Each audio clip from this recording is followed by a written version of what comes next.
Uma sequência de caneladas de toda a gestão do governo Lula. É o que eu vou explicar para vocês no vídeo, mas antes já sabe, se inscreve no canal, deixa um like no vídeo e ative o sininho para receber as notificações. Primeiramente é importante lembrar, houve a posse do Aloysio Mercadante do BNDES. Dá uma olhadinha aqui. O curioso é que, segundo a lei das estatais, o Mercadante ele não poderia ser presidente do BNDES. Eu inclusive processei por conta disso. Acontece que nós estamos em um momento de gestão petista, com grande apoio do judiciário, e por conta disso aquele contorcionismo jurídico. Afinal de contas, no direito não é uma ciência exata, então tudo depende. Depende, por exemplo, de quem é o presidente da República.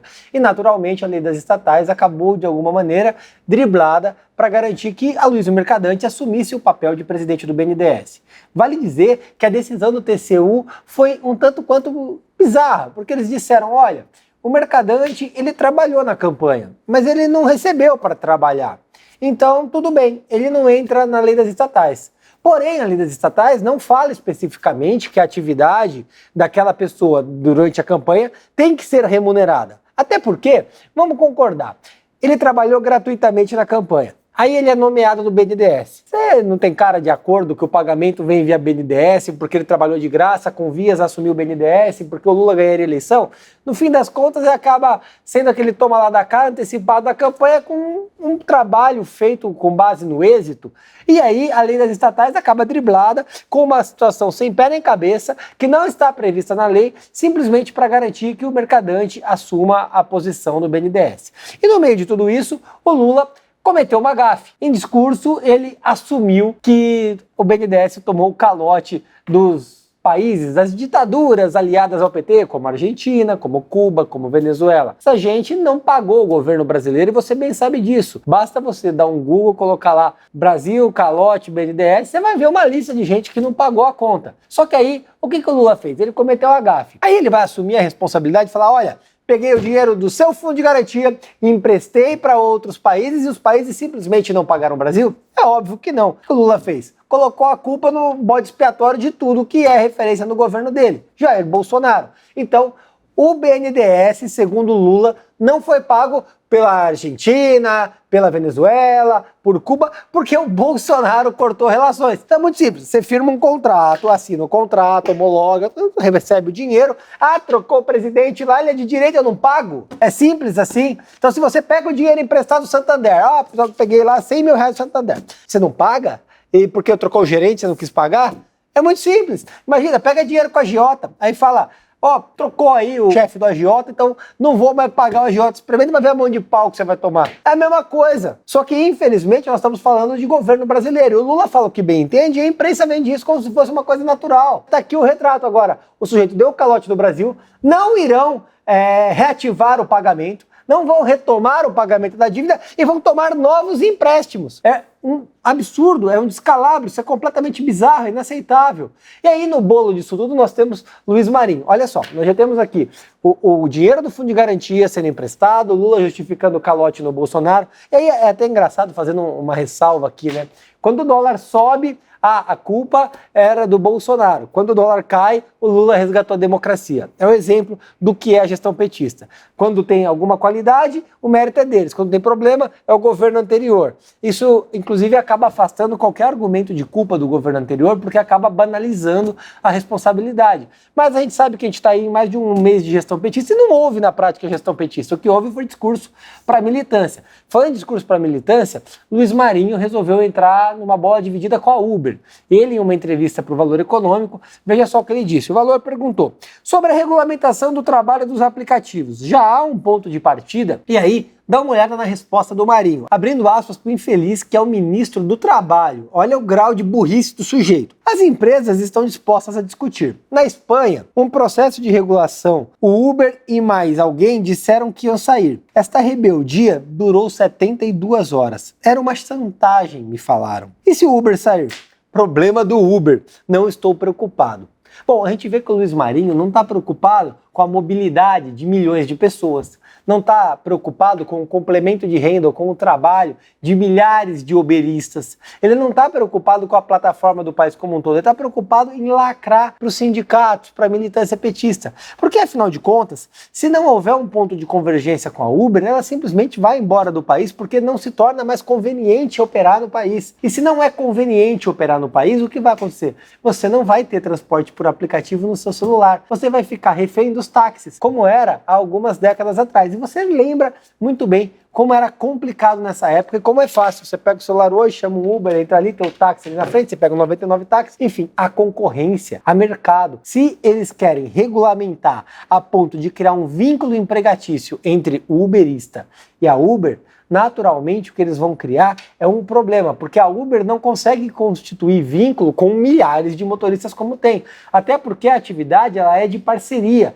ela não é uma atividade de contrato de trabalho, onde você passa por uma entrevista de emprego, carimba sua carteira de trabalho, recolhe seu FGTS, seu INSS. O uberista ele é praticamente autônomo. Então, naturalmente, se você inverte essa relação de trabalho, você torna ela insustentável. Quem vai pagar a conta? O consumidor, que faz uso dos serviços que vão concordar. Já não anda lá aquelas coisas aqui em São Paulo, aqui no Brasil, vai piorar ainda mais e você vai ficar refém de taxista. É lastimável, mas a entrevista não para por aí não. O Marinho foi adiante. Aí vem a pergunta, olha só, valor econômico. A saída de uma empresa como o Uber, por exemplo, não criaria um problema para a economia? Uma pergunta um tanto quanto óbvia, vamos concordar. São milhões de arrecadação de impostos para cidades, como São Paulo, são milhões que circulam no mercado com pessoas que estavam desempregadas, mas que podem fazer o bico de uberista. São milhões que circulam no país em termos de combustível, de mercado automotivo, de pessoas que conseguem se locomover. Enfim, é um mercado bastante denso. Mas aí vem a resposta do Marinho. Cria outro, se referindo ao aplicativo, ou seja, cria outro aplicativo. Aí vem a pérola. Olha o que o imbecil me fala. Posso chamar os Correios, que é uma empresa de logística, e dizer para criar um aplicativo e substituir. Aplicativo se tem aos montes no mercado. Não queremos regular lá no mínimo detalhe. Ninguém gosta de correr muito risco, especialmente os capitalistas brasileiros. Mas qual regulação para a proteção do trabalho das pessoas? É um imbecil de primeira ordem. Imagina você vai pegar o correio Uber, você vai pedir o carro, sei lá, para ir trabalhar, chegar às 7 da manhã, saindo do correio, você vai chegar às 8 da noite de 3 dias depois. Ou você confia em pedir uma encomenda e esperar o correio entregar. O correio não consegue pegar essa caneta aqui no meu gabinete e entregar ali na minha casa, no outro bairro, no mesmo dia, nem no dia seguinte. Tudo atrasa. É uma burocracia lascada. Se existe um serviço que não funciona direito no país, é a porcaria do correio, que já deveria ter sido privatizado. Não foi na gestão Bolsonaro e com certeza não vai ser na gestão Lula. É um serviço pífio, tosco, ultrapassado, caro, retrógrado, completamente estúpido. Vai criar um aplicativo. O sujeito não consegue fazer aquilo pelo qual foi criado há mais de um século, quer fazer uma entrega, mas vai criar um aplicativo. Você acha que o correio consegue fazer um aplicativo de Uber? Imagina quantas. A coisa simplesmente não funciona. Algumas cidades tentaram criar aplicativo de táxi, não deu certo.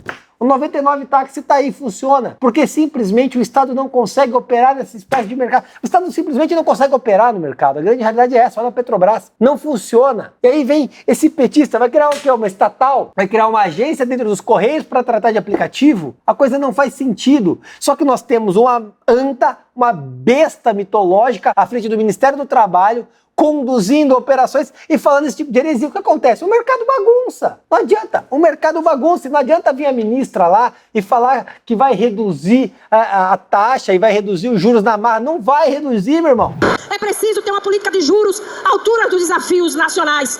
Tem que o Banco Central baixar a taxa Selic. E nós vamos ter que garantir isso nas ruas. Baixar juros para retomar o crescimento do país. A coisa vai continuar crescendo, o dólar vai continuar disparando, o mercado vai continuar estável, porque há esse tipo de declaração estúpida de gente incompetente como o Marinho, impacta diariamente na vida das pessoas. São imbecis, são verdadeiras bestas tocando pastas importantes e prejudicando a vida do brasileiro. Isso é revoltante, isso é um escândalo, é escatológico. O que me espanta é que isso não vira um descalabro no noticiário, as faculdades de economia não começam a falar disso, as pessoas acabam não vendo um assunto óbvio. O sujeito não entende nada de mercado, o sujeito não entende nada de país. Ele acha que regulando com a porcaria da caneta fedorenta dele vai resolver as coisas. Não vai. Muito pelo contrário, toda vez que um político pega e começa a assinar alguma coisa para regular, ele atrapalha o mercado. A função parlamentar, a função dos políticos, a função dos ministros tem que ser desregular o mercado, abrir o mercado, tornar interessante para a economia girar, para gerar postos de trabalho, para fazer o dinheiro andar, para tornar o país atrativo, para o Brasil ser a potência emergente que é, e não para ser uma república de bananas, uma república de paspalhos, que não entende nada do básico, que fracassa naquilo que já fracassou historicamente. É exatamente isso que o Luiz Marinho faz nesse exato momento. É lastimável. Esse é o retrato da gestão petista. Esse é o retrato do Lula. Gente burra, gente incompetente prejudicando a vida dos brasileiros. Um abraço e vamos processar tudo.